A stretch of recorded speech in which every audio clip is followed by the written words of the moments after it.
kita lanjutkan lagi ya. Sekarang masih bahasan tentang non-current liabilities. Kemarin kita sudah bahas bond basic. Sekarang kita akan lanjut ke pelakuan akuntansinya, terutama pelakuan akuntansi pada saat penerbitan dan juga nanti pada saat penebusan.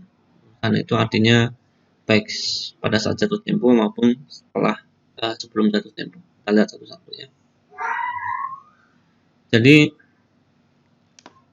bonds itu dicatat sebenarnya hanya ada dua transaksi utama ya, yaitu pada saat menjual atau menerbitkan, kemudian pada saat membeli kembali atau menebus, dan satu lagi untuk yang convertible bonds, dalam hal misalnya si pemegang surat obligasi itu menukar menjadi saham biasa. Pada saat penerbitan, obligasi ini bisa diterbitkan persis sama dengan nilai nominal yang ada di surat, atau di bawah yang dikatakan dijual dengan diskon, atau mungkin lebih tinggi yang disebut dengan premium. Nah, biasanya harga jualnya ini dinyatakan sebagai persentase dari nilai nominal. Misalnya bonds-nya dijual at 95, berarti itu artinya bondnya dijual diskon seharga 95% dari harga nominal. Ini sebenarnya kemarin sedikit sudah dibahas dalam time value of money ya, yang contoh penerapan. Baik, kita lanjutkan contoh satu-satu dari yang face value dulu. Jadi diterbitkan persis sebesar face value-nya. Contoh, perusahaan menerbitkan bond senilai 100.000 at 100, berarti 100% dari nilai nominal sebesar face value, dengan tingkat bunga kupon 10% dengan jangka waktu 5 tahun. Pada saat menjual atau menerbitkan, sebenarnya simpel ya, karena kita menjual atau menerbitkan, kita menerima cash sebesar 100.000. Nah, di kreditnya adalah hutang kita, pengakuan hutang kita. Karena bentuknya bonds payable, berarti di kreditnya bonds payable 100.000. Nah, karena kita sudah menerbitkan hutang, salah satu kewajiban penerbitan bonds adalah membayarkan bunga pada saat yang diperjanjikan. Karena di sini tidak ada info, berarti kita asumsikan bunga ini dibayar setiap tahun, yaitu dibayarkan 1 Januari. Nah, karena 31 Desember itu kita harus mencatat jurnal penyesuaian, sementara sampai dengan 31 Desember kita ada kewajiban membayar bunga, nah itu harus ada pengakuan bunga secara akrual. Jadi kita akui expense-nya karena untuk tahun tersebut, tapi masih pakai interest payable karena dibayarnya masih 1 Januari tahun berikutnya. Bunganya 10% kali 100.000, 10.000 ya, pada kreditnya interest payable karena masih terutang, bayarnya 1 Januari. Ini di jurnal penyesuaian. Pada saat awal tahun 1 Januari 2018, ini perusahaan membayar bunganya tadi yang sebelumnya terutang, kemudian dibayar. Jadi interest payable pada cash. Ini dengan asumsi teman-teman ingat kalau jurnalnya seperti ini berarti perusahaan tidak membayarkan, tidak membuat jurnal pembalik. Ingat di pengajaran pengantar akuntansi 1. Karena expense-nya sudah menjadi expense pada tahun 2017, makanya di 1 Januari ini jurnalnya interest payable pada cash. Yang berikutnya ini kalau menentukan mana sih diskon, mana sih premium gitu ya. Jadi bisa ini kita yang menentukan adalah dari tingkat bunganya ya. Tingkat bunga pasar dibandingkan dengan tingkat bunga kupon. Ini tadi tingkat bunga kuponnya 10%, teman-teman ingat ya, 10%. Kalau tingkat bunga pasarnya, tingkat yang diinginkan investor umumnya itu 8%, bonds akan dijual premium. Karena bonds ini lebih menarik dari pasar, makanya berani menjual lebih tinggi. Kalau tingkat bunga pasar persis sama dengan tingkat bunga kupon, sama-sama 10%, ini berarti dijualnya sesuai face value-nya, karena persis sama yang diinginkan pasar. Terakhir, kalau tingkat bunga pasar 12%, nah ini kan berarti lebih rendah kupon rate-nya ya. Nah, perusahaan agar laku, agar diterima pasar, bonds yang dijual itu sebaiknya dijual diskon. Kalau maksa dijual face value atau premium, nggak ada yang mau beli. Itu konsepnya ya. Pembuktiannya nanti teman-teman bisa cek pakai yang present value kemarin. Kita hitung pakai present value kemarin. Oke. Lanjutkan.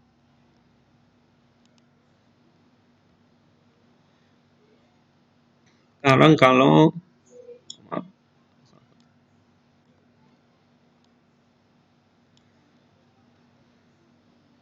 sekarang pertanyaan ini kuis singkat ya, karena udah dijawab jadi nggak jadi kuis, ini pengetahuan teman-teman.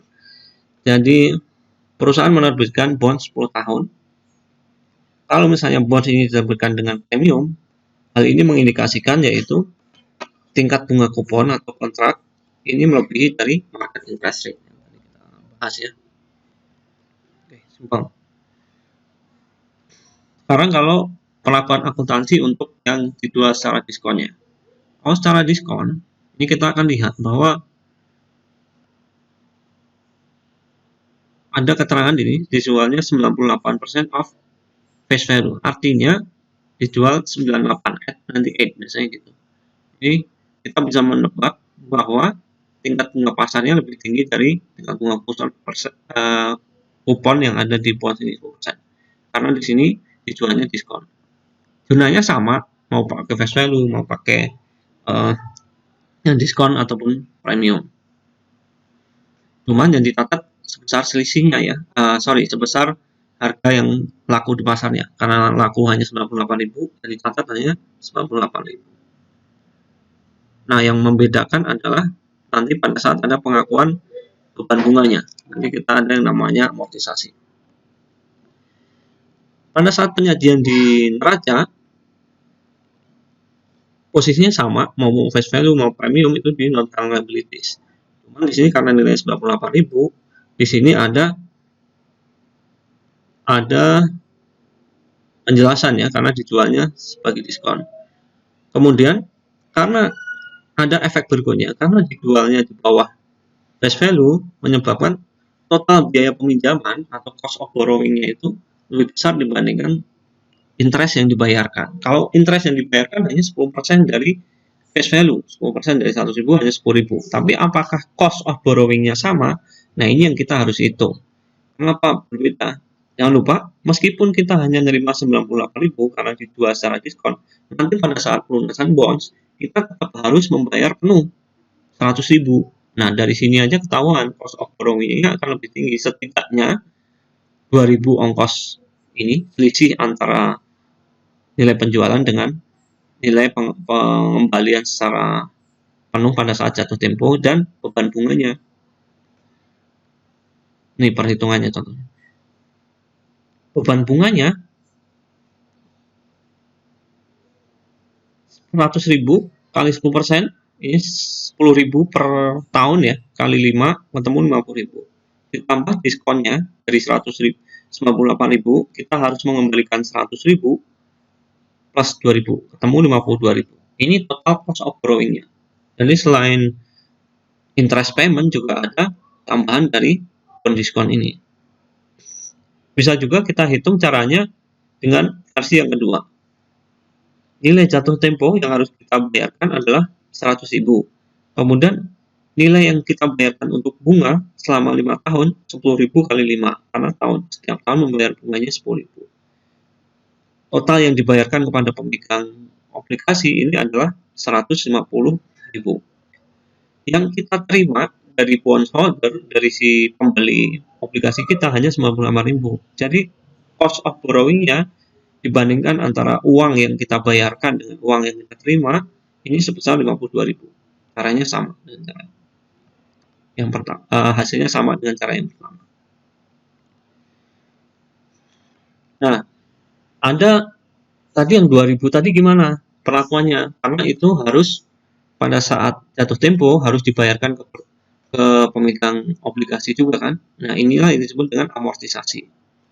Nah, amortisasi ini menambah expense setiap periode. Jadi expense-nya bukan hanya interest expense yang berasal dari pembayaran bunga, tapi juga expense yang berasal dari alokasi amortisasi. Kalau kemarin ada depresiasi, ini ada amortisasi untuk bonds. Juga dia dihitungnya pada saat bayaran bunga ya. Setiap pembayaran bunga dihitungkan amortisasinya. Jadi, sebagai akibatnya, interest expense yang dilaporkannya akan lebih besar. Karena dia tidak hanya berasal dari pembayaran bunga, tapi juga berasal dari alokasi amortisasi. Jumlah bunganya ini melebihi dari jumlah cash yang dibayarkan untuk bunga, karena ada tambahan untuk amortisasi diskon. Karena didiskonkan, diamortisasikan setiap tahun, jumlah diskonnya ini saldonya akan semakin mengecil. Yang sebagai akibatnya, carrying value dari bonds yang tadi awalnya 98.000, setiap tahun itu akan semakin mendekati nilai kuponnya, nilai nominalnya. Dari 98.000, nanti pada penghujung tahun kelima, itu akan menjadi 100.000 karena adanya amortisasi ini. Sebaliknya, kalau bonds itu dijual secara premium artinya dijual lebih tinggi, ini disebutnya 102% of face value. Nah, dari sini kita bisa nebak tingkat bunga pasar pasti lebih tinggi dibandingkan tingkat bunga yang ditawarkan atau tingkat bunga kupon. Pasti lebih tinggi dari 10%. Karena, tingkat bunga pasar pasti lebih rendah. Makanya kita berani menjual bonds ini lebih tinggi daripada harga nominal karena kita menawarkan lebih dibandingkan harga pasar. Kalau enggak, kita rugi dong. Kita mendingan beli investasi di luar, kemudian kita jual lagi gitu ya, lebih menguntungkan. Kita lihat jumlahnya sama ya, cuman di sini nilainya saja yang berbeda. Kalau tadi cash 98, di sini 102.000. Nah, selisihnya yang 2.000 ini yang disebut dengan bonds premium. Sama, ini nanti akan diamortisasikan. Sebaliknya, kalau tadi yang diskon tadi menambah cost of borrowing, kalau ini adanya premium ini justru mengurangi cost of borrowing.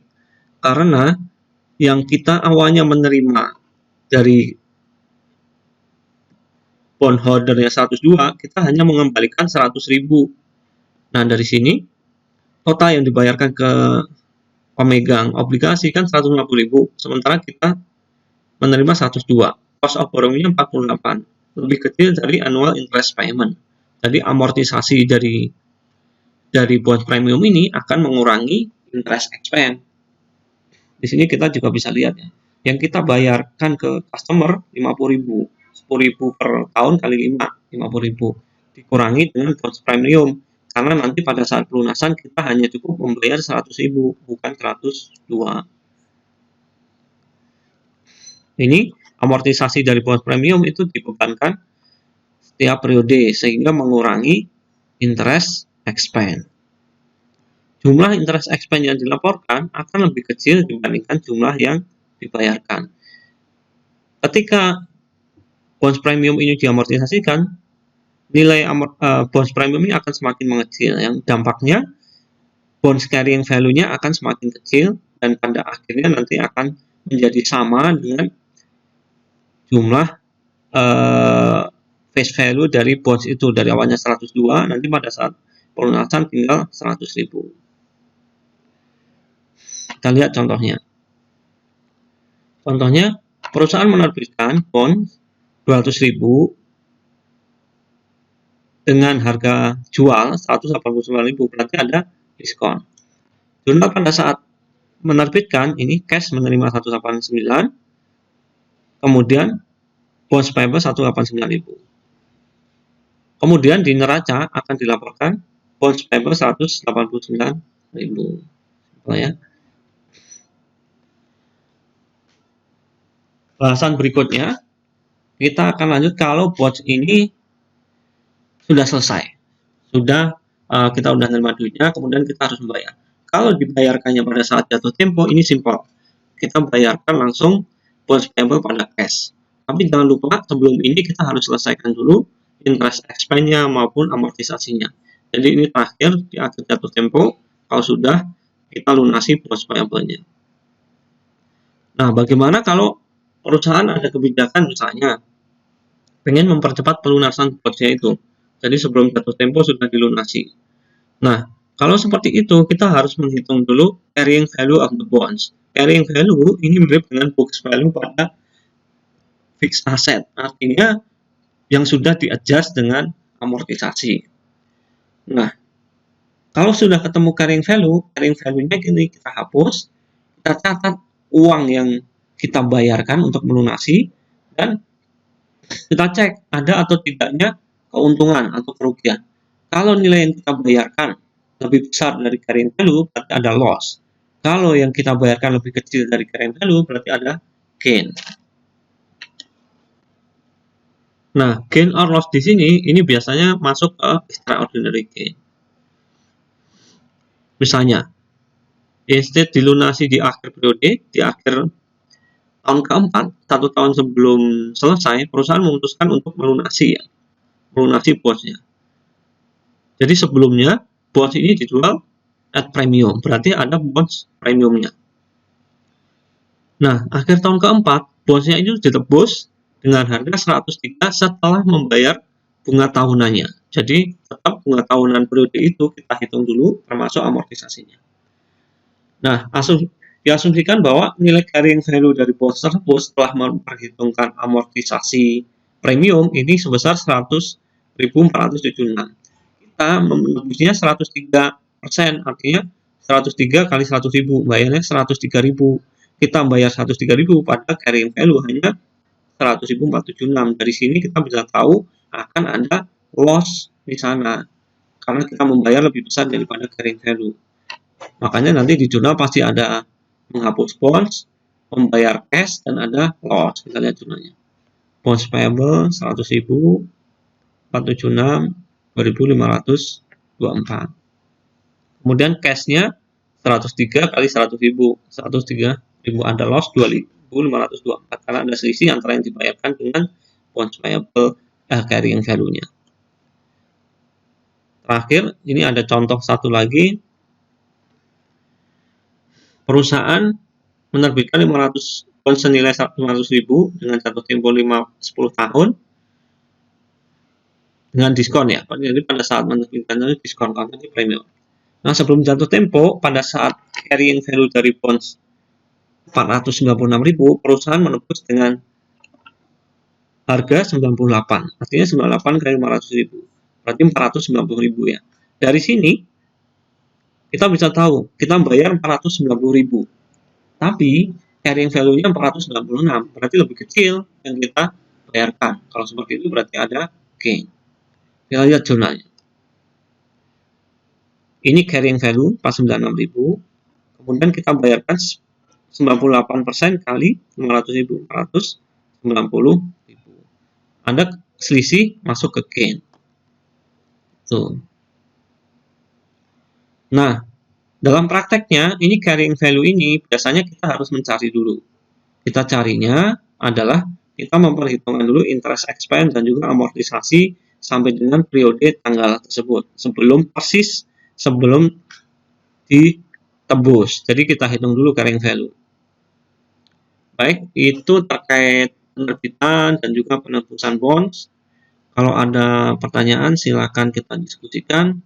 Nanti di materi berikutnya kita akan membahas bagaimana cara menghitung dan mencatat amortisasi ya. Amortisasi tentang bond premium maupun bond diskon. Oke, makasih.